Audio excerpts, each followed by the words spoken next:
Би чамаас нэг юм асууя, чи өөрөө өөртөө итгэлтэй болох гээд хэдэн жил хүлээсээр суун. За тэгээд чи минь итгэл үнэмшилтэй болохын тулд яг юу хийж байна?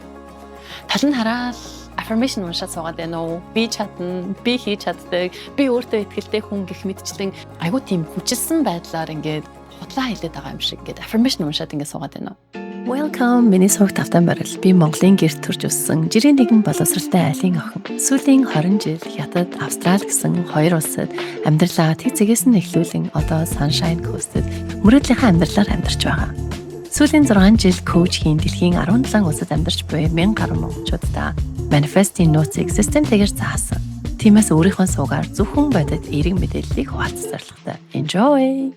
Тэгэхээр сүүлийн 3 жил надтай манифест хийж байгаа 700 гаруй дэлхийн үнэцэг болон бүр 17 улсад амьдарч байгаа монголчуудын маань талаас ихэнх хувь нь өөрийнхөө мөрөөдлийн амьдралыг бий болгоход хоошин татаж байгаа ганц зүйл юу вэ гэж асуухад тэр нь өөртөө итгэл байхгүй учраас би өөрийнхөө мөрөөдлийн амьдралыг, мөрөөдлийн карьерийг, мөрөөдлийн санхүүгийн нөхцөл байдлыг бий болгож чадахгүй байна гэж хариулсан байсан. Тийм болохоор өөртөө итгэл гэдэг энэ том асуудал зөвхөн чиний асуудал биш. Яг үннийг хэлэхэд хүн болгоны нүүр тулж байдаг маш том асуудал байдаг. Тэгэхээр би manifestation хөтөлбөр дээрээ manifest systematic болгоод ингээд цогцоор нь ингээд заадаг л да маш олон арга барилын дагуу. Би энэ жилийнхаа хөтөлбөрийг 1 сард эхлүүлсэн. Яг өнгөрсөн 7 хоног бид нар manifest аяллахаа 6 сарыг дуусгаад 6 сарынхаа group live хичээлийг орлоо л доо. За тэгээд гайхамшигтай боддоор manifestation болчихсон байгаа зүйлүүд маш олон байна. Аяллахаа ихэнд бид нэр мөрөөдлийн самбраа хүртэл ингээд маш ухамсартай ингээд бий болгосон байгаа. Тэгээд саяны хичээл дээр маань нэг мэдээ маань нэг хөрхөн би яг таны зааврын дагуу яг боддоор ингээд manifest ингээд хийгээд явсан. Мөрөөдлийн самбар дээрээ ингээд гарчихсан байсан зүйлүүдийн маань 80% нь ингээд биелчихсэн байна гэж хэлжсэн. So that's incredible. Гэсэн хэдий боловч итгэл үнэмшил гэдэг энэ зүйл биднийг хоошин татсаар биднийг цоожилж хайрцагсаар байгаа гэдгийг миний ментор минь бас надад ингээд маш тодорхой хэлж байгаа юм л та. Тэгэхээр бид нар 6 сарынхаа хичээл дээр итгэл үнэмшил ер нь хаанаас ирдэг юм бэ? Хүмүүс ихэнхдээ зарим хүмүүс итгэлтэй байдаг, зарим хүмүүс итгэлгүй ингээд нэг тийм black and white маягаар ингээд хараад итгэл та. Тийм учраас бид нар яг 6 сарынхаа хичээл дээр энийг ингээд задлаа. Яг үндс нь хаана вэ гэдгээс нь анхуулаад ингээд суралцсан. Тэгэхээр хамгийн эхлээд бид нар нэг зүйл дээр ярилцсан. Тэр нь итгэл үнэмшил гэдэг чинь зүгээр ингээд гаднаас гарч ирдэг биш. Бидний дотор сэтгэлээс нэг дуу, чимээ, дохио болон илэрч байдаг. Энийг би дотоод шүүмжлэл гэж нэрлэдэг аа.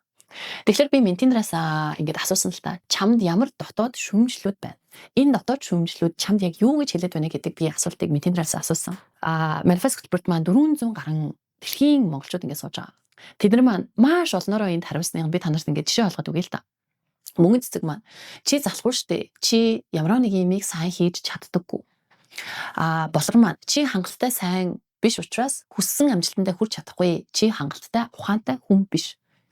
За гэр маань чи чадахгүй.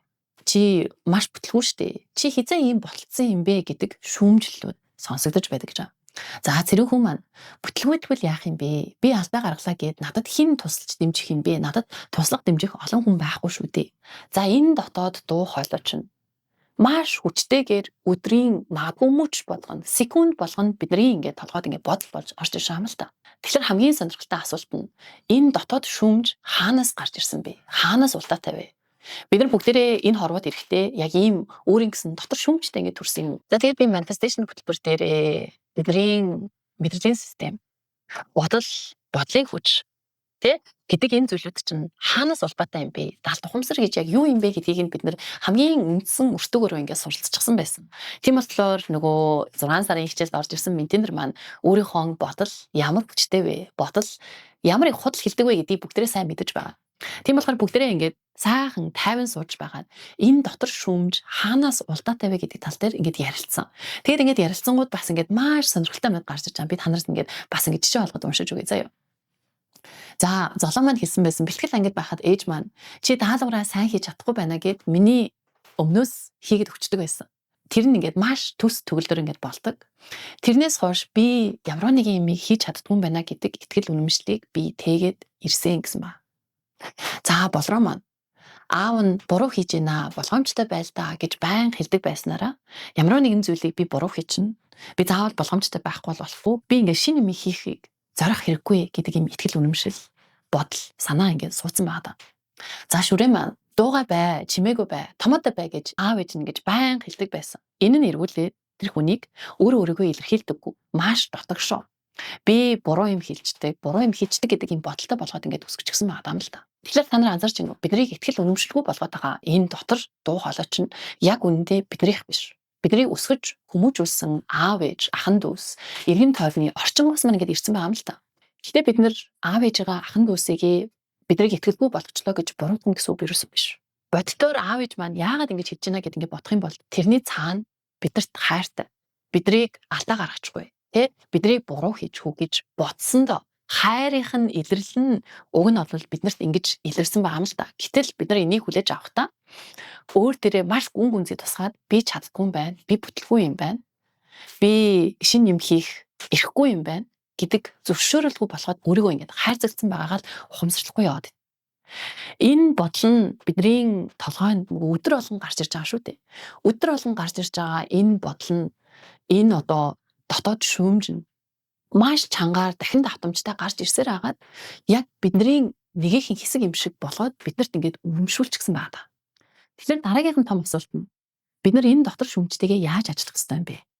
Бид нар хэрвээ энэ дотоод шүүмжтэйгээ ингээд тулдаад авах юм бол тэ чи чимээгүй чи би чаддаг хүн гэдэг ингээд хүчлээд ингээд тулдаад авах юм уу? Эсвэл энийг хүлээн зөвшөөрөөд ойлгох юм.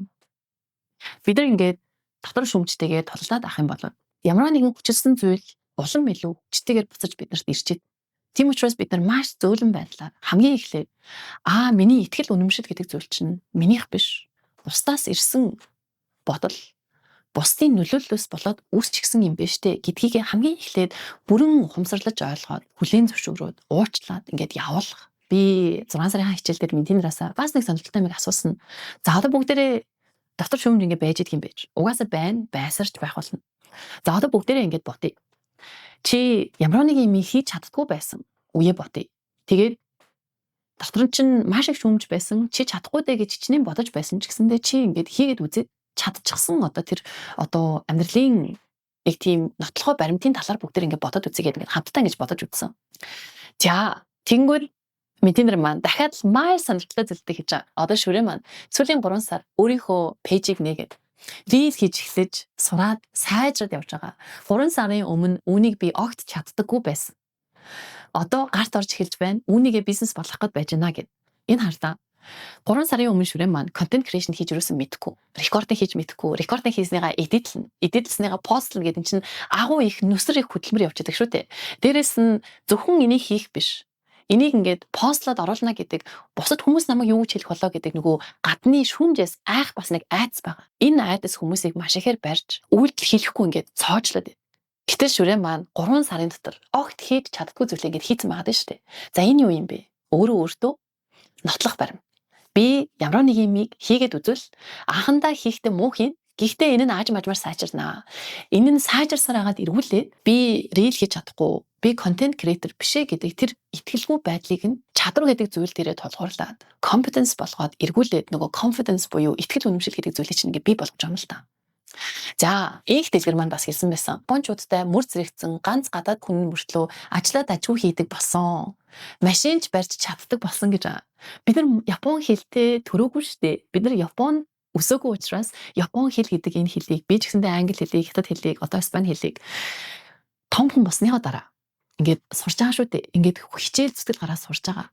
Тийм болохоор хардаа бид нэр огт хийж чаддаггүй зүйлээ багаар ингээд ажим ажмаар хийгээд ингээд чаддаг болцсныхоо дараа хамгийн гол нь анзаарахгүйгээсээ болоо.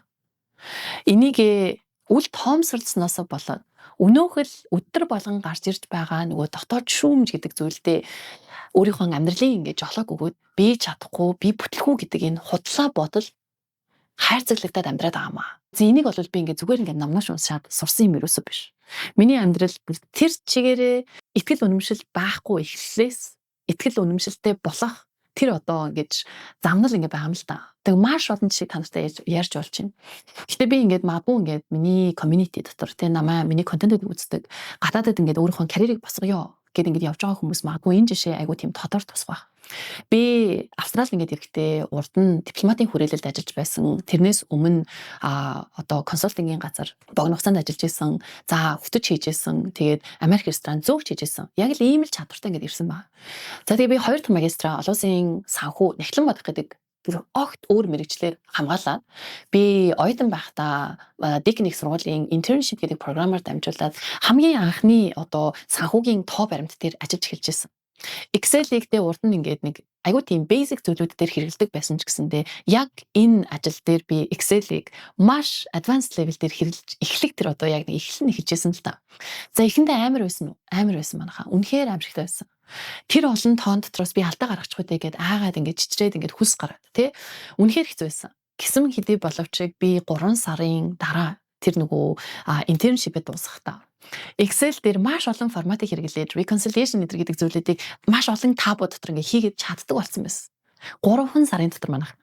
За энэ маань үргэлжлээд намайг Deloitte-д урд нь accounting-аар аудитораар тий сургууль бакалавра хамгаалаад магадгүй өөрийнхөө улсуудад энэ мэрэгчлэрээ ингээд маш олон жил ингээд ажиллажсэн байсан энэ олон хүмүүстэй өрсөлдөө Deloitte хэдхэн сарын аудиторын одоо туршлагатай би financial auditor орж өөрийнхөө карьерийг бүр ингээд 180 градус ингэж эргүүлэх яг тэр алхмыг тий одоо тэр ихтгэл үнэмшлийг яг л энэ 3 сарын өөртөө ажилласан, Excel дээр ажил сурсан, санхүүгийн тоо баримт дээр ажил сурсан, аудит сурсан энэ experience надад өгсөн байдаг.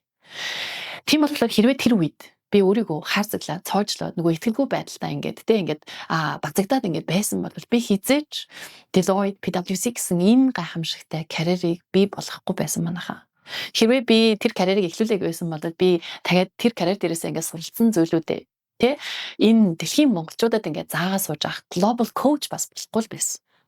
Тийм болохоор хардаа ихтгэл үнэмшил гэдэг зүйл биднэрт цаанаасаа ингээд олголдоод ингээд ирчдэг зүйл биш юм байна. Энийг бид нэр алхам хийж чадаагүй зүйлээ хийж сурах тэр процессын дагуу чадвар гэдэг зүйлийг өөртөө суулгаснараа тэр нь эргүүлээд ихтгэл үнэмшил болж ингэж хувирдаг байгаа юм л да. Тэгэхээр ихтгэл үнэмшилтэй холбоотой 2 дахь чухал зүйл нь бид ингээд ямар нэг юм ингээд цоошнэр ингээд хийгээд ингээд сураад би чинь энийг чадах юм биш үү? Oh that's great. За тэгвэл би дахиад нэг өөр юм хийгээд үзье. За тэгвэл энэ бизнесийг эхлүүлээд үзье. За би энэ бизнесийг ингээд маш гоё ингээд хөл дээр нь босгочлоо.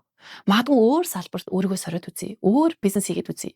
За би одоо ингээд хүмүүсийн өмнө ингээд ярьж тэ ингээд презентац ингээд хийгээд public speaking гэдэг энэ чадварыг өөртөө ингээд суулгачлаа. Магадгүй одоо би content creator болоод үзье. Камерны өмнө сууж байгаад ярих энэ чадварыг өөртөө суулгая. Гэх мэтчлэн шинэ зүйлүүдийг бид нар хийх тэр эрхийг өөртөө өгөөд дээрэс нь энэ шин зүйлүүдийг анх хийхэд би анхандаа энийг маш муу хийнэ гэдгийг хүлээн зөвшөөрөөд төгс төгөлөр гэдгийг ингэж хүлээхгүйгээр тэ зүгээр л хийгээд үзэх энэ зөвшөөрлийг ингэж олгосноор бид нар яадаг гэж бодож байна. Бидний нөгөө нэг хүн гэдэг би хинбэ гэдэг тэр тодорхойлолт чинь тэр чигээрээ өөрчлөгдөд цоо шин тодорхойлолтыг identity гэдэг зүйлийг өөртөө бий болгох тэр процесс нь гэж хэлж байгаа юм л да. Тэгэхээр ингээд хүмүүс өөрсдөө би ихтэй хүн эсвэл би санхүүгийн зөвлөгч хүн, би аудитор хүн, би багш хүн, би дарга хүн ч гэдэг юм уу гэдэг ингээд өөртөө ингээд тодорхойлт өгсөн байгаа. Гэтэл энэ тодорхойлолтоо бид нэр цоо шин болгох, улам илүү солонгошлжуулах тий би хадан давирдаг сааса бүжгэлдэг санхүүгийн эрхчлөөнд хурж яваа global coach. I don't know. Яа гих мэдчлэн өөртөө маш олон төрлийн солонгорсон тэр гоё тодорхойлолтыг өгөх яг тэр эрх гэдэг чинь яг өөртөө ямар нэгэн зүйлийг хийхдээ маш муу байх, бүтлгүүдэх тэр одоо зүйлээс эхэлж байгаа юм л та. За энэ дээр ингээд хэлэх юм бол 2019 онд би санхүүгийн шинжээчээр ажиллаж байхдаа ганц 2 хүнд ингээд хуваараа ингээд коуч хийж эхэлж байсан. Карьер коуч хийж эхэлж байсан. За тэр мэдэнэр маань мэрэгжлийн ажилдаа орсон. Тэнгүүд эргэн тойрныхын найз нар нь надлуу ингээд ямар ч тийм маркетинг хийх шаардлагагүйгээр маш органик байдлаар ингээд ирж ирсэн. 2-3 хүнтэй эхэлж ирсэн энэ карьер коучинг маань 2 жилийн дотор гэхэд 20-30 хүнийг багтаасан програм болоод ингээд хуурчихсан. За энэ үед би хэрвээ өөрийнхөө өнөөх 2-3 хүнтэй ажиллаж байгаа арга барилаараа ажиллаад байсан бол би хизээч энэ олон хүмүүст чанартай одоо өөрийнхөө мэдлэгийг түгээх боломж юусоо гарахгүй байсан. За яг энэ мөчөд би маш олон шин зүйлийг хийж эхэлж байсан. Маркетингийн талаар сурч эхэлсэн. Content creating-ийн талаар сурч эхэлж байсан. Хамгийн ихнийхээ зорилготой хийсэн YouTube видео маань 2023 оны 1 сард анх миний суваг дээр паблиш болж илээ.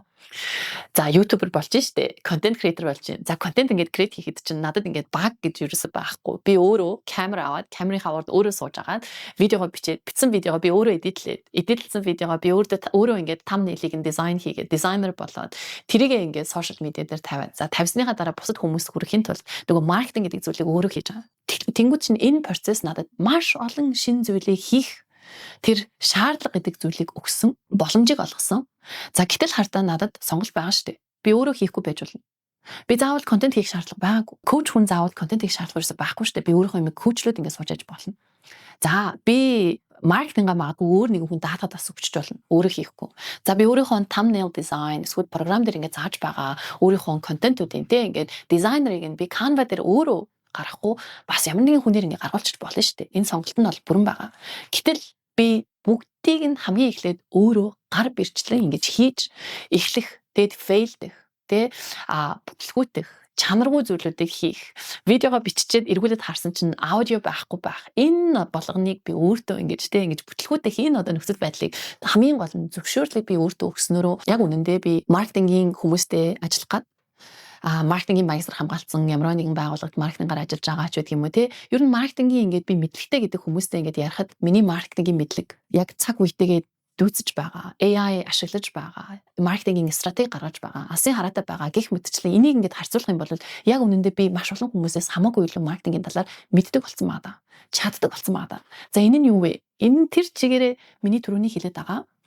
Нөгөө туяа те ингээд нөгөө сагуугийн аудитор хийдэг тодорхойлолттой 3 хүн коучлэг байсан туяа маань 2-3 жилийн дотор олон зуун хүнд зөвхөн Австралид коуч хийдэг байсан хүн маань одоо дэлхийн 17 улсаас ментор ингээд аваад жил болгон маш олон зуун хүмүүстэй ингээд ажиллаж байгаа тэр global coach гэдэг тэр тодорхойлолтыг ингээд бий болгосон байгаа. Энийний цаана ерөөсөө л шин зүйлийг сурах, шин чадварыг өөртөө бий болгох, цоошин тодорхойлолтыг өөртөө өгөх зөвшөөрөл гэдэг зүйл яваад байна. Энэ зөвшөөрлийг өгснөөрөө би цоошин хүн болж чадж байна. Энэ чадруудыг би өөртөө суулгаж байна.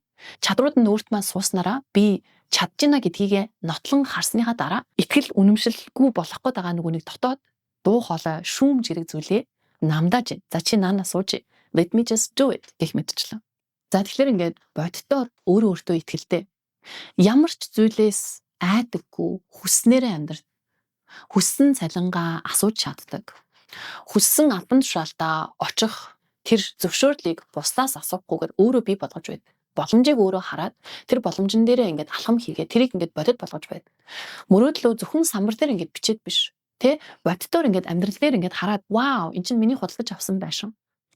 Эн чинь миний одоо тэ бүтээчихсэн байгаа бизнес. Эн чинь миний бүтээчихсэн байгаа community гэдээ ингээд хараад суух. Энэ одоо чадвар гэдгийг ингээд бодитоор embody хийх буюу оршлихоо нэгэн хэсэг болоход хамгийн чухал бас нэгэн зүйл нь сэтгэлийн эдгэрэл. За хүмүүс ингээд яагаад намайг career coach-н дээрээ, manifestation coach-н дээрээ, одоо санхүүгийн coach-н дээрээ яагаад ингээд healing буюу эдгэрэл гэдэг зүйлийг заагаад идэг вэ гэд бас ингээд ихэндээ айгуух гайхдаг. Гэтэл яг ингээд сонгины хас шиг ингээд ухаад ингээд уудлаад ингээд харах юм бол бидний нөгөө хайрцаглаад байгаа хамгийн ихний point болгож ярьсан нөгөө дотор шүүмж гэдэг зүйл чинь маш гүн гүнзгий далд ухамсарт маань ингээд шивэгдчихсэн байгаа. Тэр нь эргүүлээд бидний зан чанар гэдэг зүйлд шууд нөлөөлөд биднийг залхуу хүн, бүтлгүү хүн, чаддаггүй хүн, айгүй удаан хөдөлгөөтэй хүн, бүтээмжтэй хүн, бүтээмжгүй хүн, одоо нөгөө creative хүн биш. Зарим хүмүүсийг айгүй тийм artistic гэдэг хэрнээ би тэрч хүн бишээ гэсэн энэ тийм буруу тодорхойлолтуудыг өөртөө ингээд өгөөд өөрийнх нь зан характер нь яг энэ мэдээлэл дээр ингээд тулгуурлаад ингээд бүрлдчихэд байгаа юм л. Тэ энийг бүгдээрээ зүгээр гаднаас нь биш.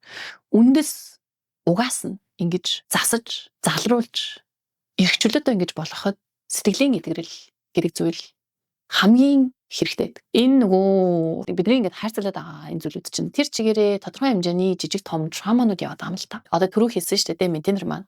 Жохон байхад нь тэ бэлтгэлийн ангид байхад нь ээж нь гэрийн даалгаврыг хийгээд өчгсөн байсан. Бэлтгэлийн анги чинь хүүхэд 6 настай байсан. Тэр 6 настай байсан хүүхэд тэр үйл явдлыг өнөөдөр магадгүй 30 хэдэн настай болсон хэрнээ яг тэр үйл явдлыг яг тэр боддоор нь өөр дээрээ авч аваад өөрийнх нь нөгөө зан характер, амьдралын харах хандлага одоо гэдэг зүйлүүд дээр нь бүр тэр чигээрээ нөлөөлөд би юу ч хийж чаддгүй хүн гэдэг тодорхойлолт ингээ баригдаад яваад байна шүү дээ. Тийм болохоор тэр 6 настай охины нөгөө ээжийнх нь хайрлж хэлсэн Ээж нь өмнөөс нь гэрийн даалгаврыг хийж өгсөн, тэр нь уг нь хайрлаад хэлсэн. Тэр зүйлийг нь бид нар эдгэж явуулахгүй ах юм бол насан туршид нь ингээд хайрцаглах гэдэг юм л та.